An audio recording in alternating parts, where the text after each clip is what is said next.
जुलाई 2024 के लिए NCERT based EVS के top 30 plus most important question लेके आए हैं। जितने भी ये क्वेश्चन है आपके एग्जाम पॉइंट ऑफ व्यू से बहुत ही ज्यादा इंपॉर्टेंट है। आई होप आप लोग अच्छे होंगे। स्वागत है आपका श्रेष्ठ एजू एक्सप्रेस में। चलते हैं सीधे पहले क्वेश्चन को, और वीडियो अच्छा लगे तो वीडियो को लाइक करिएगा, दोस्तों में शेयर करिएगा। पहला क्वेश्चन देखिए क्या करा है।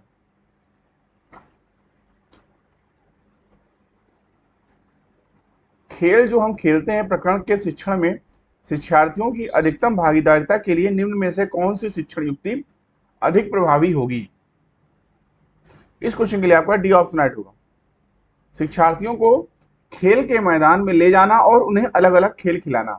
डी ऑप्शन आपका राइट होगा। अगला क्वेश्चन, कक्षा 3 के शिक्षार्थियों को हमारे दोस्त पक्षी प्रकरण पढ़ाते समय नलिनी नीचे दी गई पद्धति का प्रयोग करती है। इस क्वेश्चन के लिए आपका राइट आंसर कौन सा होगा? तो ए ऑप्शन आपका इस क्वेश्चन के राइट होगा। ठीक है, बहुबुद्धि वाले शिक्षार्थियों को विभिन्न आवश्यकताओं को पूरा करना। ठीक है, अगला क्वेश्चन, वृक्ष संरक्षण की अवधारणा के बारे में शिक्षार्थियों को संवेदनशील बनाने के लिए गुंजन निम्नलिखित क्रियाकलापों का आयोजन करती है, जिनमें प्रत्येक शिक्षार्थी को इस बात के लिए प्रोत्साहित करना कि वे एक एक वृक्ष को अपनाएं और उसकी देखभाल करें, वन संरक्षण पर वाद विवाद प्रतियोगिताओं का आयोजन करना, वृक्षों पर आधारित पोस्ट निर्माण संबंधी प्रतियोगिता का आयोजन करना, और शिक्षार्थियों को कटी लकड़ियों के भंडार दिखाना। इसमें वांछित उद्देश्य को प्राप्त करने में ऊपर दी गई गतिविधियों में से कौन सी सबसे कम प्रभावी होगी? इस क्वेश्चन के लिए आपका सी ऑप्शन आपका राइट होगा, चौथा, जिसमें दे रखा है शिक्षार्थियों को कटी लकड़ी के भंडार दिखाना। ठीक है, सी ऑप्शन आपका राइट होगा। अगला क्वेश्चन, आंचल अपनी कक्षा 5 में पर्यावरण अध्ययन की कक्षा में अक्सर गहन जांच पड़ताल वाले कल्पनापरक प्रश्न पूछती है। उसके द्वारा इस प्रकार करने का उद्देश्य सुधार करना। बी ऑप्शन आपका राइट होगा, चिंतन कौशल में सुधार करना राइट ऑप्शन होगा। अगला क्वेश्चन, कक्षा 5 के शिक्षार्थियों को यदि यह समाप्त हो जाए पाठ पढ़ाने के बाद सीलर प्रकरण के बारे में शिक्षार्थियों की समझ के स्तर के बारे में जानने के लिए एक परीक्षण प्रशासित करती है, उसे यह जानकर आश्चर्य होता है कि एक बड़ी संख्या में शिक्षार्थी संबंधित अवधारणा को नहीं समझ पाए। इसका प्रमुख कारण हो सकता है। डी ऑप्शन आपका राइट होगा, उसने प्रकरण को पढ़ाने के लिए सही पद्धति का प्रयोग नहीं किया था। अगला क्वेश्चन, कक्षा 5 के पर्यावरण अध्ययन की पाठ्यपुस्तक के एक पाठ में सर्वेक्षण और लेखन पर एक भाग का मुख्य उद्देश्य है। ए ऑप्शन आपका राइट होगा, शिक्षार्थियों को अवसर उपलब्ध कराना कि वे चीजों को खोजें और सीखें। अगला क्वेश्चन, ईवीएस संक्षेपण अथवा अर्थ में प्रयुक्त होता है। सी ऑप्शन आपका राइट होगा, ईवीएस संक्षेपण एनवायरमेंट स्टडीज अर्थ में प्रयोग होता है। अगला क्वेश्चन, भारत के मानचित्र में दिल्ली की स्थिति के सापेक्ष हिमाचल प्रदेश की राजधानी शिमला और मध्य प्रदेश की राजधानी भोपाल क्रमशः स्थित हैं दिल्ली के। इस क्वेश्चन के लिए आपका डी ऑप्शन राइट होगा, उत्तर पूर्व और उत्तर पश्चिम में। तो भारत के मानचित्र में दिल्ली की स्थिति के सापेक्ष हिमाचल प्रदेश की राजधानी शिमला और मध्य प्रदेश की राजधानी भोपाल क्रमशः दिल्ली के उत्तर पूर्व और उत्तर पश्चिम में स्थित है। डी ऑप्शन आपका राइट होगा। अगला क्वेश्चन, निम्नलिखित में से कौन सा प्राथमिक स्तर पर पर्यावरण अध्ययन के शिक्षण का उद्देश्य नहीं है? ए ऑप्शन आपका राइट होगा, शिक्षक कक्षा कक्ष में कड़े अनुशासन को सुनिश्चित करे। अगला क्वेश्चन, कोई डॉक्टर एक मरीज को खाने के लिए कुछ दवाइयां लिखता है और साथ ही गुड़, आंवला और हरे पत्तेदार सब्जियां जरूर खाने का सुझाव देता है। यह मरीज किस रोग से पीड़ित होना चाहिए? सी ऑप्शन आपका राइट होगा, अनीमिया से। अगला क्वेश्चन, निम्नलिखित समूहों में से उस समूह को चुनिए जिसमें खाना पकाने के तरीके यानी ढंग दिए गए। सी ऑप्शन आपका राइट होगा, सेक कर, तलकर, भूनकर। अगला क्वेश्चन, रेगिस्तानी ओक एक पेड़ का नाम है जिसकी जड़ें उस गहराई तक जमीन के भीतर जाती हैं जब तक कि पानी ना पहुंच जाए। इस पेड़ की जड़ों की गहराई इस पेड़ की ऊंचाई से लगभग 30 गुनी होती है। यह पेड़ कहाँ पाया जाता है? इस क्वेश्चन के लिए आपका बी ऑप्शन राइट होगा, ऑस्ट्रेलिया में। ठीक है, इसका वैज्ञानिक नाम जो है क्वेरीज है,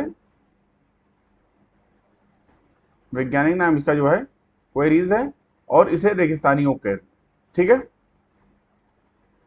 बी ऑप्शन आपको राइट होगा, ऑस्ट्रेलिया। अगला क्वेश्चन, माउंट एवरेस्ट के बारे में सही कथन चुनिए। ए ऑप्शन आपका राइट होगा, यह नेपाल का भाग है और इसकी चोटी की ऊंचाई 8900 मीटर। ठीक है, तो माउंट एवरेस्ट की ऊंचाई कितनी है? 8848 मीटर। ठीक है, नजदीकी जो है आपका यही है, इसलिए ए ऑप्शन राइट होगा। अगला क्वेश्चन, कांसा यानी ब्रांज दो धातुओं का मिश्रण, ये दो धातुएं हैं। ये ऑप्शन आपका राइट होगा, तांबा और टिन। अगला क्वेश्चन, कुछ पक्षी हमारी तुलना में 4 गुना अधिक दूरी तक देख सकते हैं, ये पक्षी हैं। बी ऑप्शन आपका राइट होगा, चील, बाज, गिद्ध। अगला क्वेश्चन, शालिनी कक्षा 5 के शिक्षार्थियों को पोषण पर आधारित प्रकरण से परिचित कराना चाहती है उन्हें। सी ऑप्शन आपका राइट होगा, शिक्षार्थियों से कहना चाहिए कि वे अपने अपने टिफिन बॉक्स खोलें, उसके तत्वों का अवलोकन करें और उसके बाद उन्हें व्याख्या करनी चाहिए। ठीक है, सी ऑप्शन आपका इस क्वेश्चन के राइट होगा। अगला क्वेश्चन, जीव जंतुओं पर आधारित पाठ को पढ़ाने के बाद शीतल कक्षा 4 के शिक्षार्थियों के लिए चिड़ियाघर के भ्रमण का आयोजन करती है, यह में शिक्षार्थियों की मदद करेगा। बी ऑप्शन आपका राइट होगा, कक्षा कक्षीय अधिगम को वास्तविक जीवन की परिस्थितियों के साथ जोड़ने में। अगला क्वेश्चन, नीचे दिया गया पैराग्राफ पढ़िए जिसे गांव के एक छात्र ने अपने घर के विषय में लिखा है। मैं गांव से आया हूं, हमारे गांव में अत्यधिक वर्षा होती है, इसलिए हमारे घर धरती से लगभग 10 से 12 फीट ऊपर यानी 3 से 3.5 मीटर ऊंचे बने होते हैं। उन्हें मजबूत बांस के खंभों पर बनाया था। यह घर अंदर से भी लकड़ी के बने होते हैं। ये गांव होने चाहिए, कहाँ होने चाहिए? ये ऑप्शन आपका राइट होगा, असम में। ठीक है, अगला क्वेश्चन, निम्न में से कौन सा पर्यावरण की कक्षा में रूपात्मक आकलन का समुचित कार्य नहीं है? सी ऑप्शन आपका राइट होगा, जल प्रदूषण की हानियों के बारे में चर्चा करना। अगला क्वेश्चन, निम्नलिखित पक्षियों में से कौन काफी हद तक अपनी गर्दन को पीछे तक घुमा सकता है? ए ऑप्शन आपका राइट होगा, उल्लू। अगला क्वेश्चन, ब्रेल लिपि में मोटे कागज पर उभरे हुए बिंदु बने होते हैं, यह लिपि आधारित होती है। ए ऑप्शन आपका राइट होगा, 6 बिंदुओं पर। अगला क्वेश्चन, हमारे देश के नीचे दिए गए किस भाग में खाने की चीजें जैसे टैपिकोवा और नारियल को लोग अपने घर के आंगन में उगाते हैं और उन्हें इनसे बने खाने का स्वाद बहुत अच्छा लगता है? बी ऑप्शन आपका राइट होगा, गोवा। अगला क्वेश्चन, कक्षा 5 के शिक्षार्थियों में जिज्ञासा जागृत करने का निम्न में से सबसे प्रभावी तरीका? सी ऑप्शन आपका राइट होगा, गहन जांच परक और कल्पना परक प्रश्न पूछना। अगला क्वेश्चन, हरप्रीत अपने शिक्षार्थियों को यह सुझाव देना चाहती है कि पर्यावरण संरक्षण के लिए किस प्रकार एक व्यक्ति सबसे अच्छे संभावित तरीके से अपना योगदान दे सकता है। उनका सबसे बेहतर सुझाव हो सकता है। इस क्वेश्चन के लिए आपका डी ऑप्शन राइट होगा, आने जाने के लिए सार्वजनिक साधनों का प्रयोग करना। अगला क्वेश्चन, रश्मि को यह सिखाया जाता है कि वह प्रश्न पत्र बनाते समय निम्न चरणों यानी क्रम में नहीं है का अनुपालन करें। अनुपालन किए जाने के चरणों का सही क्रम कौन सा है? ए ऑप्शन आपको राइट होगा, पहले आपका दूसरा आएगा, फिर चौथा आएगा, फिर पहला आएगा, फिर आपका तीसरा आएगा। ठीक है, इस हिसाब से ए ऑप्शन आपका राइट होगा। अगला क्वेश्चन, हाथियों के विषय में नीचे दिया गया कौन सा कथन सही है? ए ऑप्शन आपका राइट होगा, 3 महीने के हाथी के बच्चे का भार सामान्यतः 2 क्विंटल लगभग होता है। ए ऑप्शन आपका राइट होगा। अगला क्वेश्चन, यदि 1 महीने के लिए बिजली ना हो तो हमारे जीवन किस प्रकार प्रभावित होगा, इस प्रश्न को पूछने का उद्देश्य बी ऑप्शन आपका राइट होगा। शिक्षार्थियों के कल्पना परक और चिंतन परक कौशलों का विकास करना। अगला क्वेश्चन, बिहार राज्य के लोगों के लिए मधुमक्खी पालन शुरू करने की सबसे अच्छी अवधि कौन सी होती है? सी ऑप्शन आपका राइट होगा, अक्टूबर से दिसंबर। अगला क्वेश्चन, कोई रेलगाड़ी गांधीधाम से 16 जुलाई 2014 को प्रातः 5:15 स्टेशन छोड़कर 18 जुलाई 2014 को प्रातः 4:45 नागरकोइल स्टेशन पर पहुंचती है। रेलगाड़ी द्वारा चली गई दूरी कितनी किलोमीटर है? इस रेलगाड़ी की औसत चाल तो 4 बराबर होता है दोस्तों दूरी बटे समय। ये फार्मूला आपका लग जाएगा और ये जो है सॉल्व होगा। ठीक है, इसमें जो है आपका ए ऑप्शन राइट होगा। ठीक है, इसको आप लोग सॉल्व करिएगा, फिर जो है कमेंट बॉक्स में आप लोग बताइए। तो क्वेश्चन कोई इसमें दिक्कत हो तो बताइएगा। ठीक है, ए ऑप्शन आपका राइट होगा। अगला क्वेश्चन,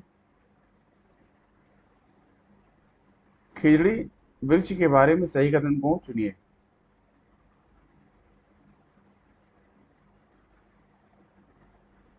डी ऑप्शन आपका राइट होगा, पहला दूसरा तीसरा, पहला दूसरा तीसरा। यह वृक्ष मुख्यतः रेगिस्तानी क्षेत्रों में पाया जाता है। इसे अधिक जल की आवश्यकता नहीं होती है। यह छायादार वृक्ष है जिसकी छाया में बच्चे खेलना पसंद करते हैं। डी ऑप्शन आपका राइट होगा। अगला क्वेश्चन, और हमेशा की तरह आज का प्रश्न इस वीडियो लेक्चर का आपके लिए क्वेश्चन यह है आज का, एकल परिवार से तात्पर्य है वर्ष 1950 के बाद बना परिवार, परिवार जिसमें माता पिता एवं उनके बच्चे हैं, संपूर्ण परिवार जिसमें बच्चे, उनके माता पिता एवं दादा दादी, या केवल पति पत्नी। इस क्वेश्चन का जवाब आपको कमेंट बॉक्स में करना है। अभी के लिए इतना ही। आई होप आपको वीडियो अच्छा लगा होगा। वीडियो अच्छा लगा हो दोस्तों वीडियो को लाइक करिए, दोस्तों में शेयर करिए, चैनल को सब्सक्राइब करना ना भूलें, इससे चैनल पर आने वाली इंपॉर्टेंट वीडियो को नोटिफिकेशन आपको टाइम पे मिलता रहे। अभी की वीडियो को देखने के लिए धन्यवाद। मिलते हैं नेक्स्ट वीडियो लेक्चर में, तब तक के लिए थैंक यू। जय हिंद।